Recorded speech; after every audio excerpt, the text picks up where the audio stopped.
Global TV News Prime. Senate President Godswill Akpabio calls for a comprehensive review of Nigeria's Electoral Act. In business, federal government reaffirms commitment to strengthening petroleum sector. And on the foreign scene, U.S. President Donald Trump seeks peace deal with Iran. And in sports, Nigeria wins gold at the ongoing World Powerlifting Championship in Cairo, Egypt.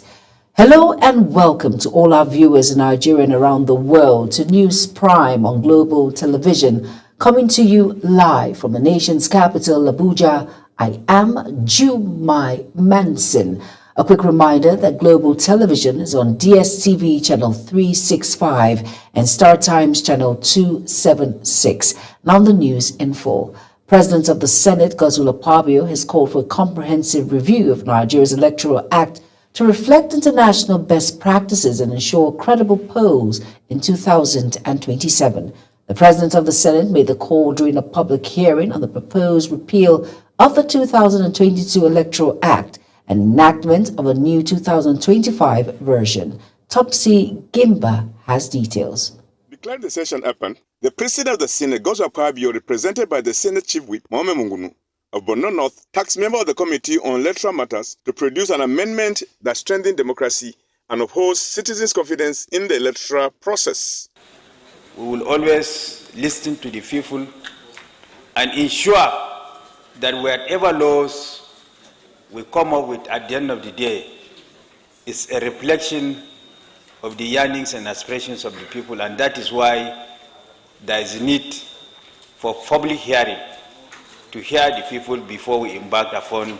He says there is need to reshape Nigeria's electoral framework to serve as a moral compass for governance where power truly flows from the people and accountability becomes the norm. The Joint Committee, comprising members from both the Senate and the House of Representatives, convened the public hearing to gather inputs from Nigerians towards repealing the Electoral Act 2022 and enacting a more inclusive Electoral Act 2025. In his remarks, Chairman of the Senate Committee on Electoral Matters, Senator Simon Bakola along Plateau South, said the exercise presents another opportunity for Nigerians to contribute to reshaping an electoral process that reflects the will of the people. With the support of the Foreign Commonwealth and Development Office, FCDO, today marks a critical step in our collective effort to strengthen Nigeria's democratic institutions and processes through a transparent, inclusive, and participatory lawmaking process.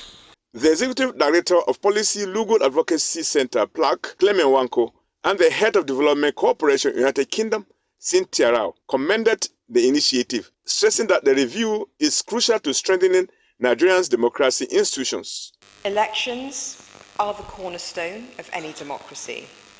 They are the way that citizens express their will, hold their leaders to account, and shape the future of their nation.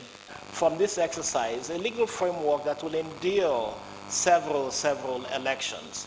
It is true that it is not just the law or the legal framework that will give us the best elections possible, but at least the fact that you do have stability of law forms a good basis for us to expect. Some stakeholders advocated for the use of national identification number in future elections to enhance voter verification and eliminate irregularities. The hearing marks a critical step in Nigeria's journey towards achieving an electoral system that reflects transparency, credibility, and the will of the people.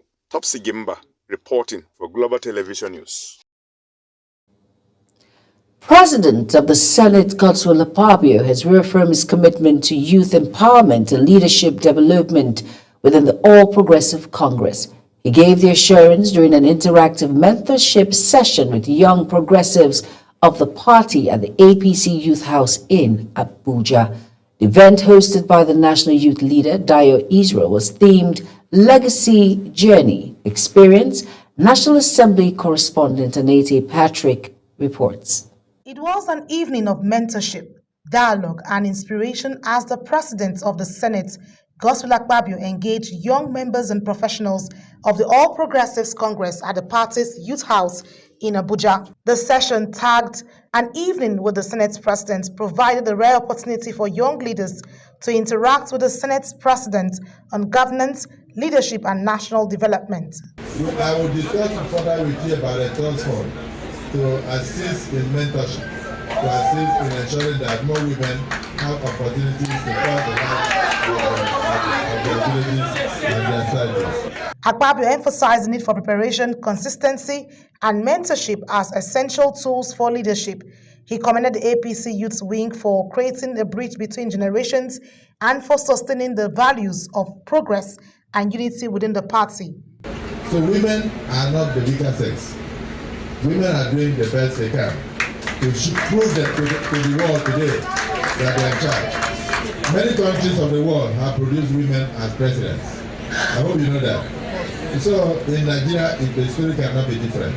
The event featured an interactive fireside chat, a question and answer session, and the presentation of a souvenir to the president, a gesture symbolizing appreciation for his mentorship and leadership support. Anie T. Patrick, reporting for Global TV.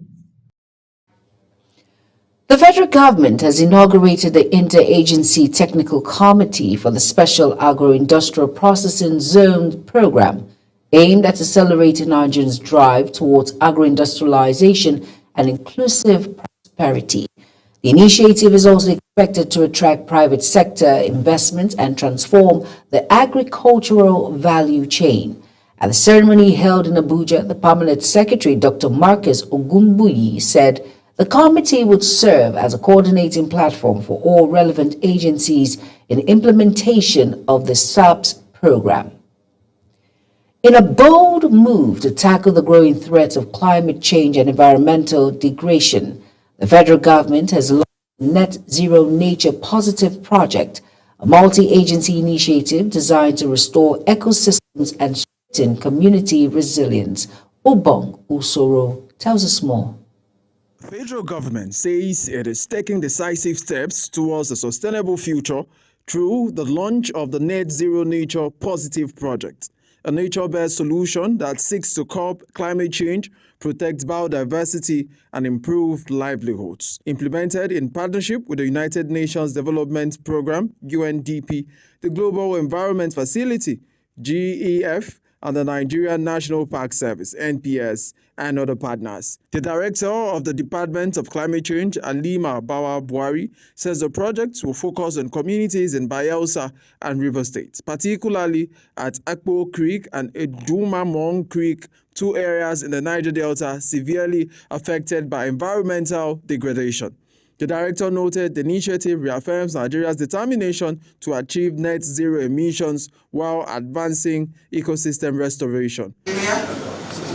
I, Halima Baobari, the Department of Forestry's director, on behalf of the government and the people of Nigeria, would want to use this inception workshop to launch this project. Representative of the Conservator General of the National Park Service, Dr. Ibrahim Koni, noted that the project is a vital step towards integrating climate action with environmental conservation. This landmark initiative embodies our collective commitment to environmental sustainability, climate action, and well-being of communities in Bayelsa and River State. The Net Zero Nature Positive Project is expected to accelerate climate adaptation and biodiversity restoration while creating alternative livelihoods that reduce pressure on the forest and mangroves. Ubong Usoro for Global Television News.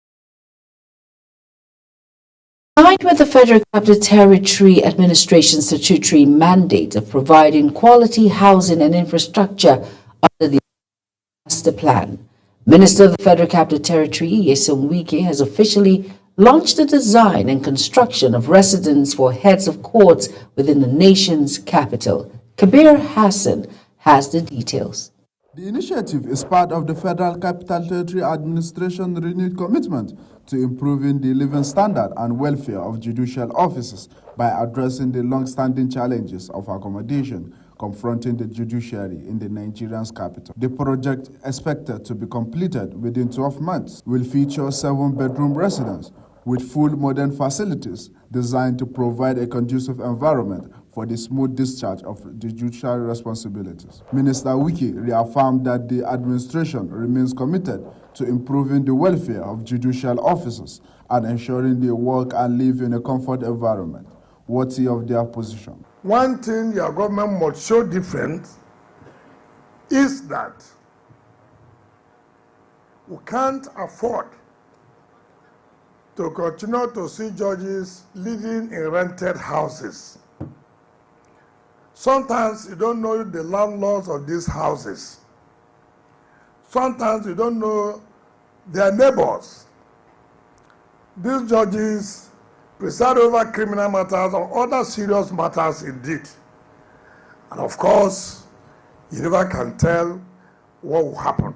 Wike also noted that the new quarters will be under 100% ownership of the judiciary, a significant shift aimed at providing lasting security of accommodation for serving and future head of courts in the Federal Capital Territory, while assuring that before the end of his tenure, no judge in the Federal Capital Territory will be living in a rented apartment. What we are doing today is not just for heads of court when they retire, they go, no. As they retire, the property become their own. And that is approval of Mr. President. And that is why we issued the CFOs in their names. The minister appreciated President Bola Tinubu for his continued support toward infrastructure and welfare development in the Federal Capital Territory, describing the initiative as another fulfillment of the President's renewed hope agenda. Kabir Hassan, reporting for Global TV News. Moving on now to the Independent National Electoral Commission has accredited 121 domestic international organizations to observe the Anambra State governorship election. The development was announced in an advertisement published by the Commission. Accredited foreign observers include the British High Commission, the European Union, and the High Commission of Canada, amongst others. On the domestic front, organizations such as Yaga Africa Initiative, the Electoral Hub, and the Center for Democracy and Development have been cleared to monitor the exercise. The People's Democratic Party, PDP, in preparation for its forthcoming national convention, scheduled for the 14th and 15th of November, in Ibadan, the Oyo State capital, has inaugurated its transportation subcommittee in Abuja to begin logistics planning ahead of the event. Global TV political correspondent Obong Usoro tells us more. The deputy chairman of the National Convention Planning Committee, Kabiru Tanimu Turaki, charged members of the committee to remain committed and play active roles in the success of the upcoming convention. He emphasized the importance of unity, coordination, and loyalty as the party works towards consolidating internal structures. To date, you've shown exemplary leadership. You've always been there for the NCOC, giving us support when we ask, and then giving us support that we need even when we do not ask. The chairman of the Transportation Subcommittee and Governor of Oyo State, Seyi Makinde, stated that the committee is made up of representatives from all geopolitical zones across the country. He reaffirmed that the PDP is on the path of repositioning itself and called on members to remain dedicated to the party's mission of returning to power in 2027.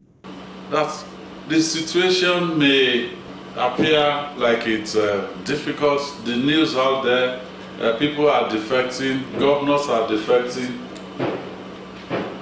I have good news. It may appear that it's getting worse, but usually when you want something that will endure, it will usually get worse before it gets better. The inauguration of the Transportation Subcommittee is one of the several steps being taken by the PDP as it intensifies preparations ahead of the November National Convention in Ibadan. With renewed calls for unity and commitment, party leaders say the process will strengthen internal democracy and boost the PDP's readiness for the 2027 general elections. Ubong Usoro for Global Television News. Renowned Nigerian evangelist and spiritual leader of Umar Okpa Evangelical Association, Reverend Dr. Umar Okpa, is dead. This was confirmed in a statement by his family, who said he passed away on October 6, 2025, at the age of 80. The family described his passing as a glorious transition from a life of devoted service to eternal rest. You are watching the live broadcast of News Prime. When News Prime returns, House of Representatives seeks energy reform as Abbas declares Petroleum Week open. Details coming shortly, plus foreign and sports stories on the other side of this break. Please stay with us.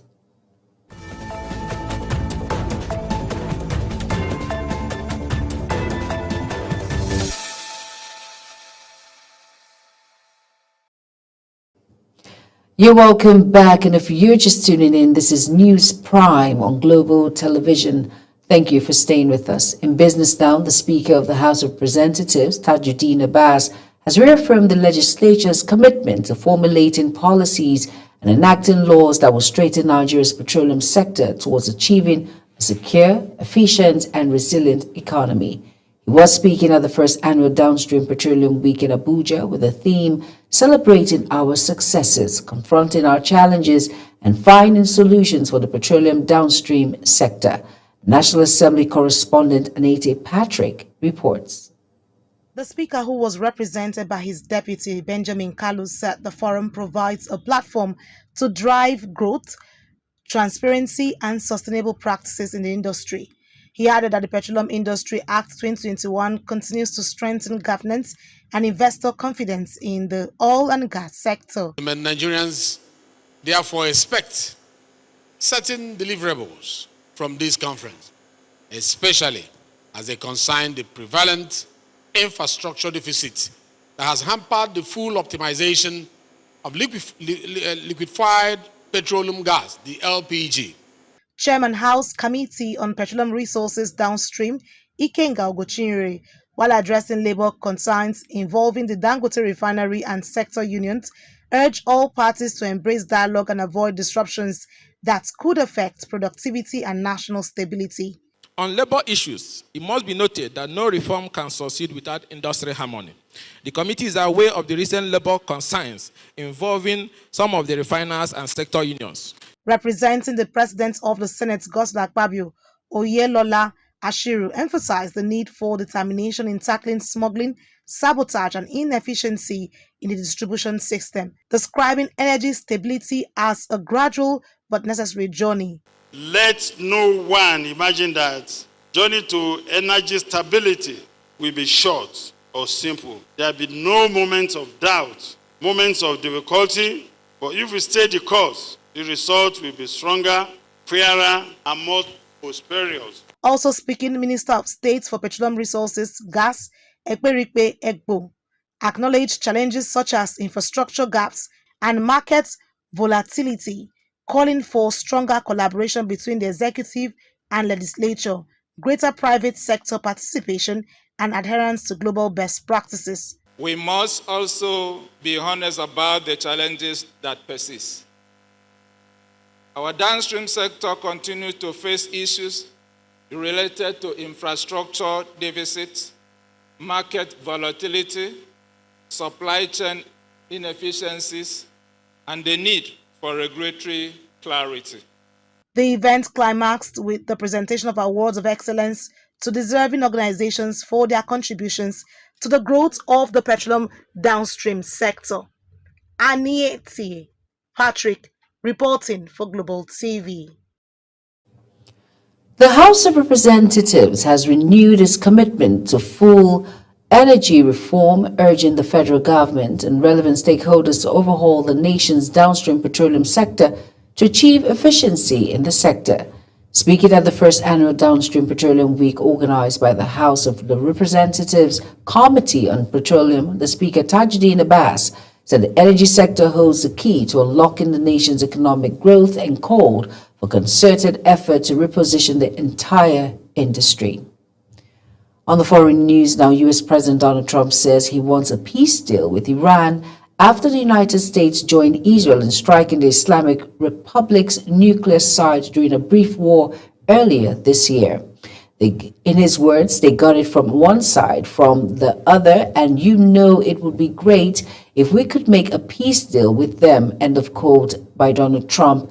He says of Iran, a key backer of the Palestinian militant group Hamas. During a speech to Israel's parliament, Trump said the ball was in Tehran's court for any agreement to come to pass. Still on the United States, President Donald Trump, Egypt's President Abdel Fattah al-Sisi, the Emir of Qatar, Sheikh Tamim bin Hamad Al Thani, and Turkish President Recep Tayyip Erdogan have signed documents during the summit on Gaza in Sharm el-Sheikh. They signed the declaration as the guarantor of a Gaza deal aimed at ending 2 years of war. Following the signing of peace document, leaders in attendance move in for closed-door talks. And in sports, the Nigeria Rugby League Association women's national team, the Green Falcons, maintained their winning record against the Leopards of Ghana, beating the visitors 24-8 in the second friendly game on Saturday at the Alaro City International Rugby pitch, Lekki, Lagos. The Green Falcons defeated the Leopards with a dominant 40-0 scoreline in the first test game played last Tuesday, but found their opponents more determined in the second game. The two games served as preparation for the Green Falcons' participation in the inaugural World Series, where they will face Ireland for a place in the 2026 Women's Rugby League World Cup in Australia and Papua New Guinea. Nigerians continue to make waves on the global sporting stage, this time at the ongoing World Powerlifting Championship in Cairo, Egypt. Veteran lifter Esther Oyema has struck double gold in the women's 55-kilogram category, propelling Nigeria to second position on the overall medal table. It was a moment of triumph and emotion for Nigeria's Esther Oyema as she made a stunning comeback to the world stage after 11 years lifting an impressive 125 kilograms to claim gold in Cairo. As Global TV News Prime comes to an end, let's take a quick look at our top stories again. Brought to you, the President of the Senate, Godswill Akpabio, has called for a comprehensive review of Nigeria's Electoral Act to reflect international best practices and ensure credible polls in 2027. In business, the Speaker of House of Representatives, Tajuddin Abbas, has reaffirmed the legislative's commitment to formulating policies and enacting laws that will strengthen Nigeria's petroleum sector towards achieving a secure, efficient, and resilient economy. And on the foreign scene, U.S. President Donald Trump says he wants a peace deal with Iran after the United States joined Israel in striking the Islamic Republic's nuclear sites during a brief war earlier this year. And finally, in sports, Nigeria has continued to make waves on the global sporting stage, this time at the ongoing World Powerlifting Championship in Cairo. And that's it on Global TV News Prime. A quick reminder that Global Television is on DSTV channel 365 and Star Times channel 276. I am Jumai Manson. Thank you all so much for being there.